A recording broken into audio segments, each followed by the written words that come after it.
So I got into the fitness gig starting in college. I worked in recreation. That's how I made money for my pay my bills, my federal work study during college. And so I probably spent more time in our recreational facility than I did in the library.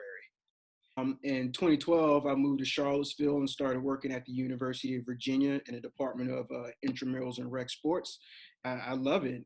You can't hold my attention behind a desk for more than 20 minutes at a time. It's worked out great for me, and I'm able to use what I really, really love to, try to help some folks.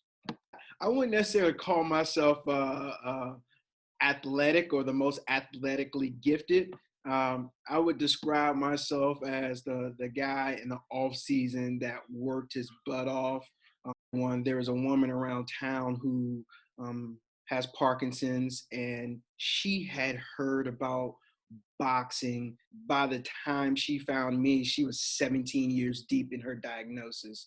And I call it the power of yes because so many people either had told her no or did not respond to her. And it finally got to me, and it was no hesitation. In fact, I remember telling the folks I was working with at the time, hell yeah, I will work with her. Let's do this. And I met her, and I honestly fell in love with this woman who was just like, I ain't gonna let this beat me. It's not gonna hold me down. I'm gonna live my life.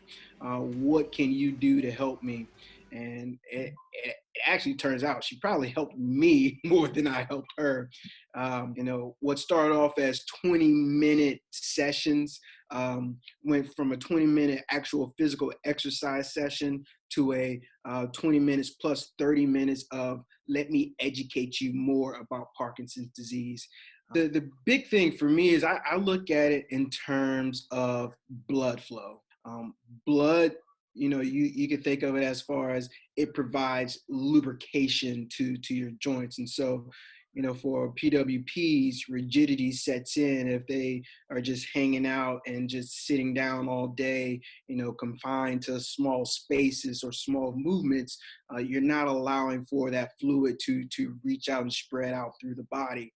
Let's row a million meters, and along my journey, I can educate general pop about Parkinson's disease, and why not just rowing but exercise in general is highly beneficial. But then also say, if you can get yourself a rowing machine, this is a really good workout for not only you but anybody with Parkinson's disease.